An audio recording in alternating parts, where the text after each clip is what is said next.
For decades, the United States has faced external threats, but what if some of those threats are being cultivated right here on American soil, by Americans themselves?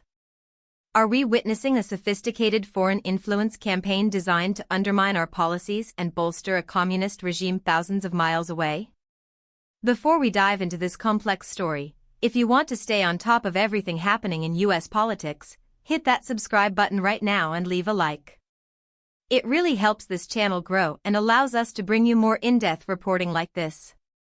The U.S. Treasury Department is investigating prominent streamer Hasan Piker for potentially breaking laws that prohibit doing business with Cuba's communist regime.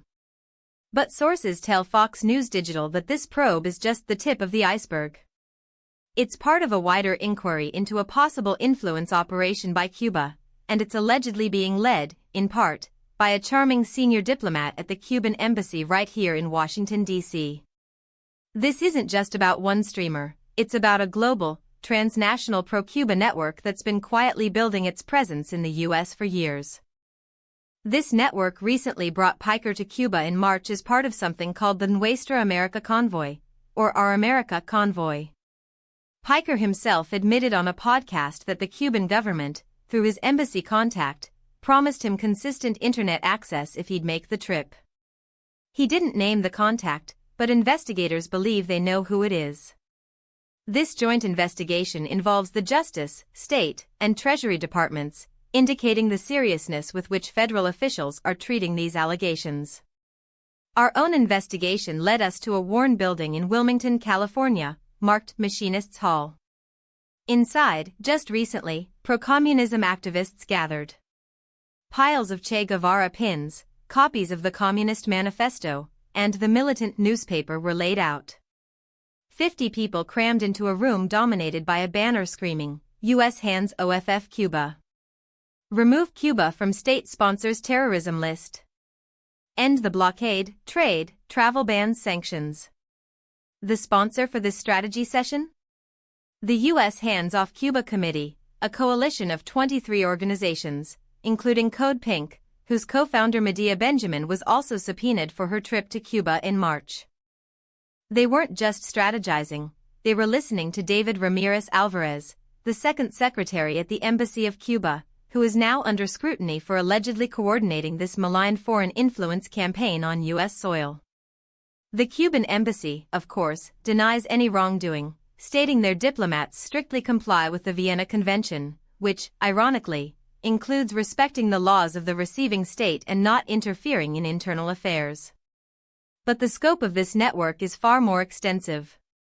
The U.S. Hands Off Cuba Committee is part of a much larger pro-Cuba network boasting 145 organizations with a collective annual revenue of $1 billion.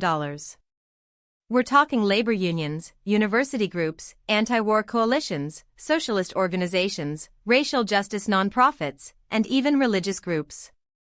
At the helm of this network, investigators say, is American expatriate tech tycoon Neville Roy Singham, living in Shanghai, who also supports the Chinese Communist Party and its alliance with Cuba. Investigators are now examining how Ramirez Alvarez and other Cuban officials cultivate relationships between U.S.-based activists and Cuba's Institute of Friendship with the Peoples, or ICAP. Founded by Fidel Castro in 1960, ICAP has a history of managing foreign delegations and solidarity campaigns, and is led by one of the infamous Cuban Five, convicted spies. U.S. officials have identified ICAP as a proxy for Cuban intelligence services. What does this all mean? It means that what might appear to be organic grassroots activism could, in fact, be a carefully orchestrated effort directed by a foreign government. The potential outcomes are serious. If these organizations are found to be operating as unregistered foreign agents, they could face legal repercussions.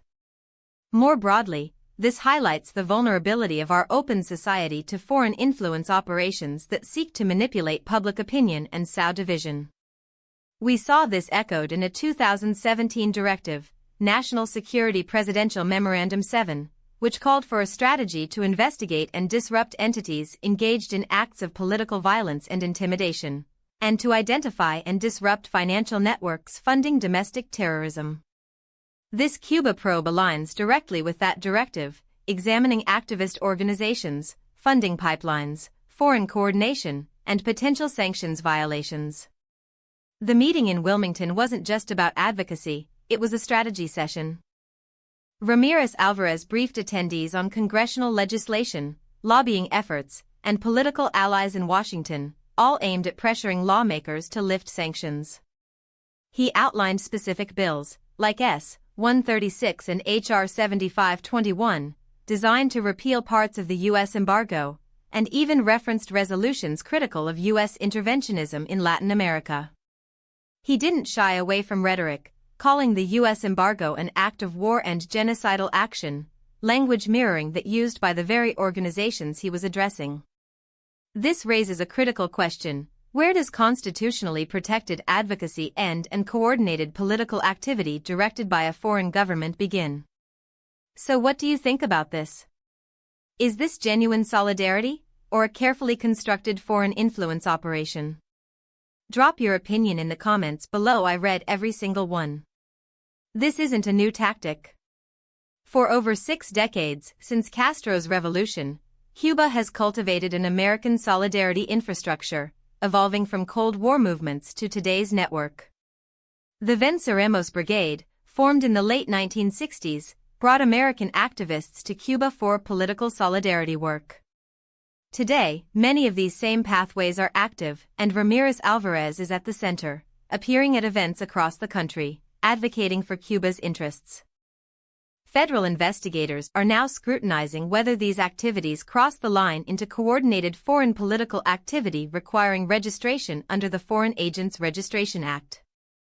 The implications are profound, suggesting that the battle for hearts and minds, and potentially for policy, is being fought on multiple fronts right here at home. The fight for truth and transparency in U.S. politics continues.